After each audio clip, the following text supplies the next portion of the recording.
हम हरिराम पटेल की साइंस की एमसीक्यू बुक सॉल्व कर रहे थे, जिसका आज का टॉपिक है मानव पाचन तंत्र। अगर आपको इसका पीडीएफ चाहिए होगा तो नीचे टेलीग्राम का ग्रुप दिया हुआ है, उस पर आप मुझे मैसेज कर सकते हैं। इसका पहला क्वेश्चन देखते हैं। इंसुलिन हार्मोन है। ऑप्शन एक ग्लाइकोलिपिड, एक वसीय अम्ल, एक पेप्टाइड या एक स्टीरॉल।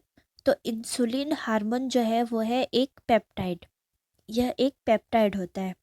अगला क्वेश्चन है, बच्चों के जन्म के बाद माँ के स्तन से निकलने वाले पहले दूध को कहते हैं।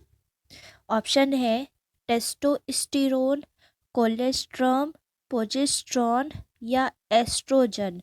तो माँ के स्तन से निकलने वाला जो पहला दूध होता है उसको कहते हैं कोलोस्ट्रम। मनुष्य दुग्ध के पाचन में कौन सा एंजाइम प्रारंभिक चरण में भाग लेता है? Pepsin, rennin, lipase, trypsin. तो दुग्ध के पाचन के लिए जो है वो रेनिन एंजाइम होता है जो भाग लेता है, जो दूध में जो कैसिनोजन प्रोटीन होता है उसको कैसिन में बदलता है। तो राइट आंसर हो जाएगा रेनिन। शरीर में पाचन के उपरांत कार्बोहाइड्रेट बनाते हैं glucose, amino acid, fatty acid या ग्यूरिक एसिड। तो शरीर में पाचन के बाद जो कार्बोहाइड्रेट बनाएगा वो है ग्लूकोज।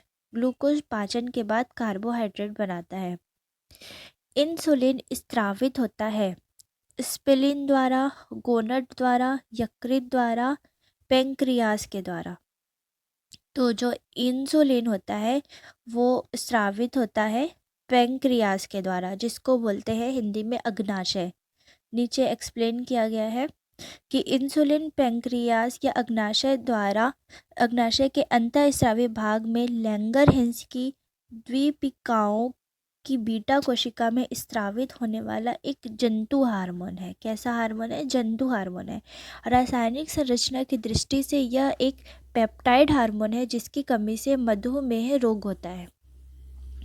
उसके बाद है, मनुष्य के मुंह से स्रावित होने वाली लार किस चीज़ को पचाने में सहायक होती है? पहला है प्रोटीन, वसा, विटामिन या स्टार्च। तो मनुष्य के मुंह में जो लार स्रावित होती है वो स्टार्च को पचाने का काम करती है, जिसमें एक होता है टाइलिन जो स्टार्च को कार्बोहाइड्रेट में बदलता है। तो राइट आंसर हो जाएगा स्टार्च। मनुष्य की मुख गुहा में निम्न में से किसका पाचन प्रारंभ होता है? प्रोटीन, वसा, कार्बोहाइड्रेट, उपरोक्त में से कोई नहीं।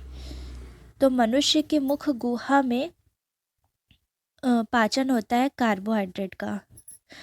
इसको एक्सप्लेन किया गया है कि मनुष्य के मुख में लार में उपस्थित इमाइलेज एंजाइम स्टार्च कार्बोहाइड्रेट का रूप है मोल्टोस या डेक्सिन में विखंडित कर देता है। इस प्रकार के मुख गुहा में कार्बोहाइड्रेट का पाचन प्रारंभ होता है।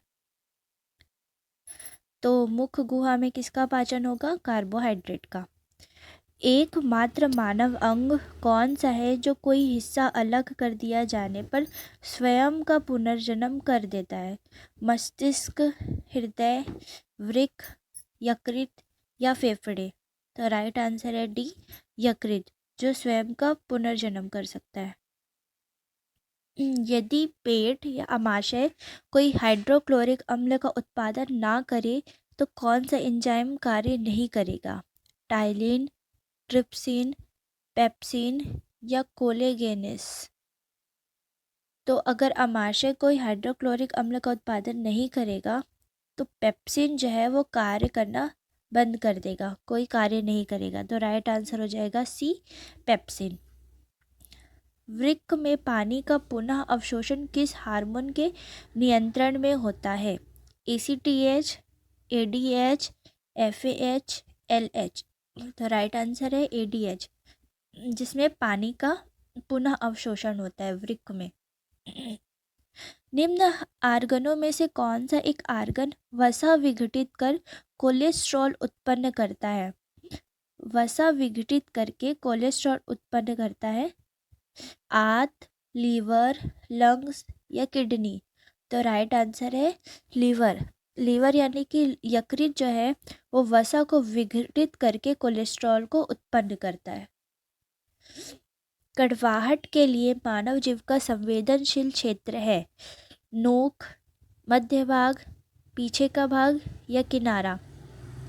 तो राइट आंसर है सी, पीछे का भाग, जो कड़वाहट के लिए जाना जाता है। मानव जीभ का अग्र छोर मीठे, पश्च भाग कड़वे, पार्श्व किनारे खट्टे तथा अग्र छोर एवं किनारे नमकीन स्वादों का अनुभव करते हैं। ये इस तरीके से है, सामने वाला मीठा का करेगा, पीछे वाला जो है वो कड़वे का करेगा, और इस तरफ जो है खट्टा और यहाँ नमकीन का करेगा। अग्र छोर ये नमकीन के लिए है और ये पीछे वाला जो छोर है वो खट्टे के लिए जाना जाता है। एंजाइम लाइपेज का स्रोत है गुर्दा, अग्नाशय, यकृत या हृदय। तो एंजाइम लाइपेज का स्रोत जो है वो है अग्नाशय। मानव तंत्र में निम्नलिखित में से कौन सा एक पाचक एंजाइम नहीं है? ट्रिप्सिन, गैस्ट्रिन, टाइलिन या पेप्सिन। तो राइट आंसर है गैस्ट्रिन, जो कि पाचक एंजाइम नहीं है।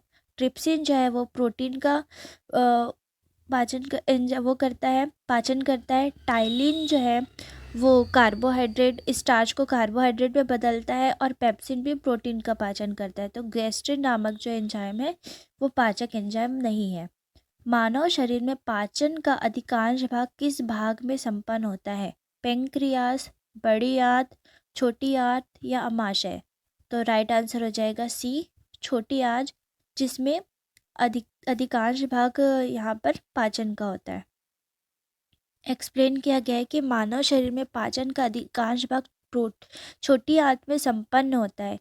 इसके अलावा पचे हुए पदार्थों का अवशोषण मुख्यतः छोटी आंत में ही होता है। हालांकि भोजन का पाचन मनुष्य में मुंह से प्रारंभ होकर बड़ी आंत तक चलता रहता है।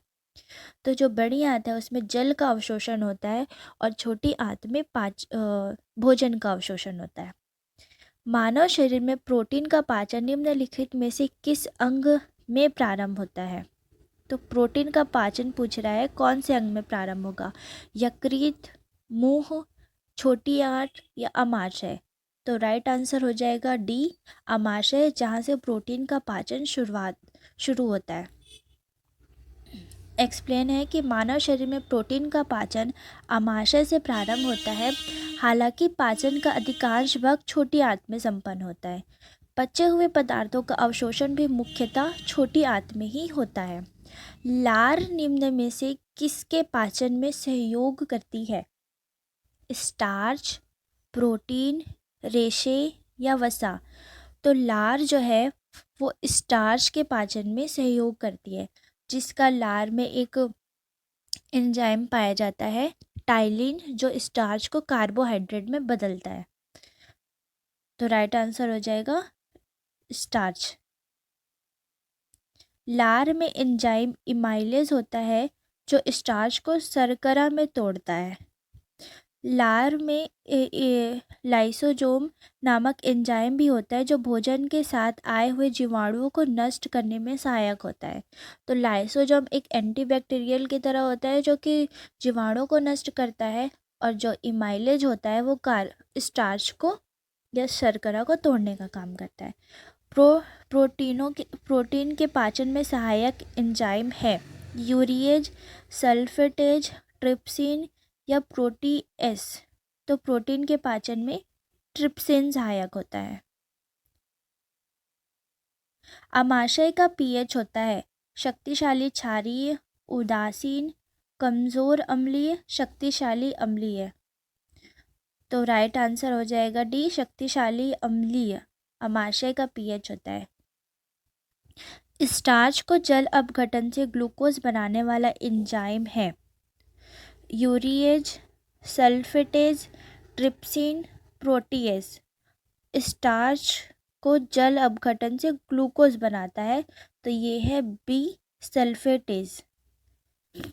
एक्सप्लेन किया गया है कि एमाइलेज नामक एंजाइम का स्राव लार ग्रंथि तथा अग्नाशय द्वारा किया जाता है, जो कि भोजन में स्टार्च के जल अपघटन से ग्लूकोज निर्मित करता है।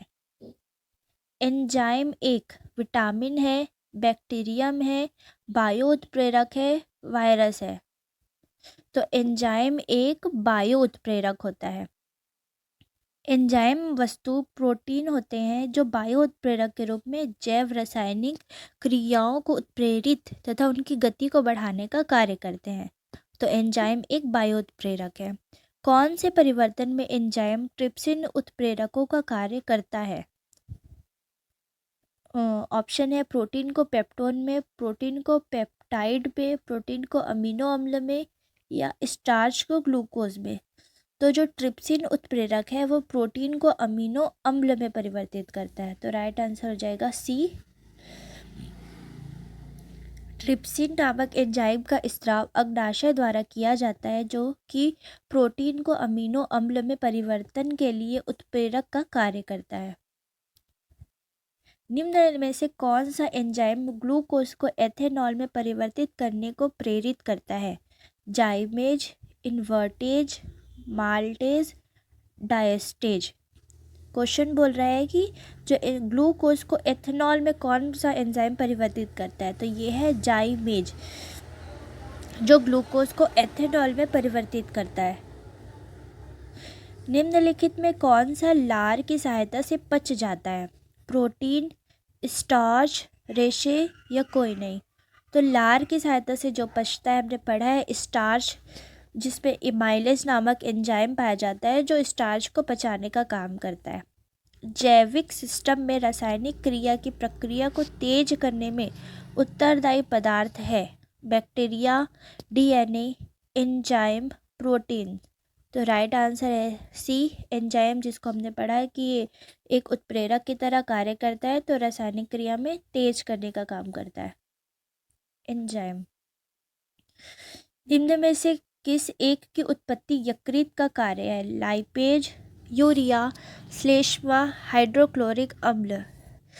तो जो यकृत है वो यूरिया की उत्पत्ति का कारण है, तो ये यूरिया उत्पन्न करता है। तो राइट आंसर हो जाएगा यूरिया, जो कि यकृत पे उत्पन्न होता है।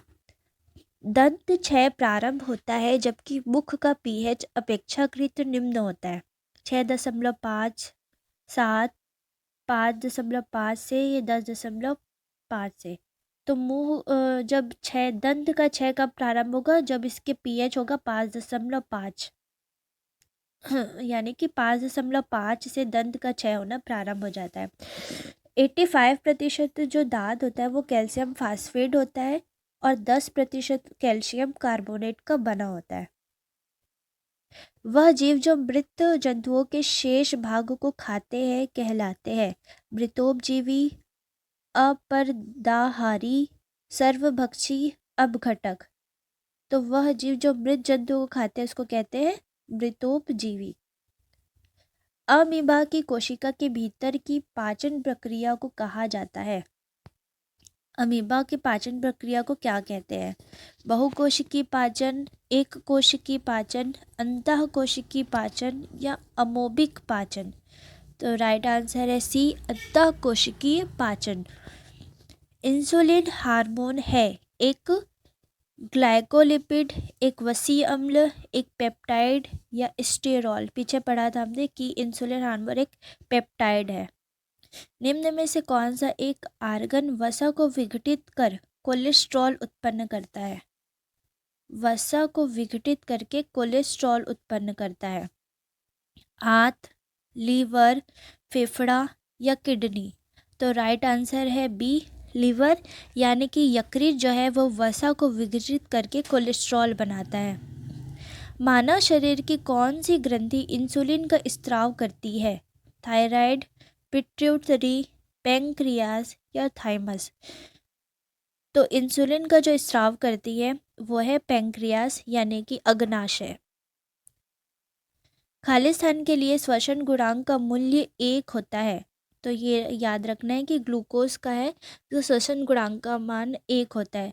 ऊपर में CO2 रखते हैं जिसको हम छोड़ते हैं, नीचे में ऑक्सीजन जिसको हम लेते हैं, इनका जो गुणांक होगा वो 1 होता है, यहाँ दिया हुआ है। निष्कासित CO2 का आयतन, अवशोषित O2 का आयतन। अगला क्वेश्चन है, मानव शरीर में यकृत वसा के पाचन में महत्वपूर्ण भूमिका निभाता है। तो ये सही है कि यकृत वसा के पाचन में महत्वपूर्ण भूमिका निभाता है। यकृत 2 महत्वपूर्ण वसा पाचक एंजाइम उत्पन्न करता है, जो कि ये बिल्कुल गलत है। यकृत वसा पाचक एंजाइम नहीं उत्पन्न करता है, तो एक सही है, दूसरा गलत है। नीचे दिए गए शरीर के अंग को मिलान करना है, ठीक। पहला है अमाशय। अमाशय, इसमें क्या पाया जाता है? जठर रस। यकृत, यकृत बनता है पित्त रस। अग्नाशय, अग्नाशय में अग्नाशय रस और छोटी आंत में आंत्रीय रस। तो राइट आंसर हो जाएगा बी। कौन सा मानव अंग बाइल नामक तरल पदार्थ बनाता है? तो बाइल नामक जो तरल पदार्थ बनाएगा वह है यकृत या जिगर। बाइल नामक तरल पदार्थ का निर्माण यकृत में होता है तथा इसका भंडारण पित्ताशय में होता है। वृक्क में मूत्र निर्माण का कार्य होता है। अग्नाशय से लाइपेज एंजाइम स्रावित होता है, ठीक। कौन सा मानव अंग बाइल नामक तरल पदार्थ का निर्माण करता है? दोबारा क्वेश्चन आया है, तो ये जिगर या फिर यकृत जो है वो बाइल का निर्माण करता है।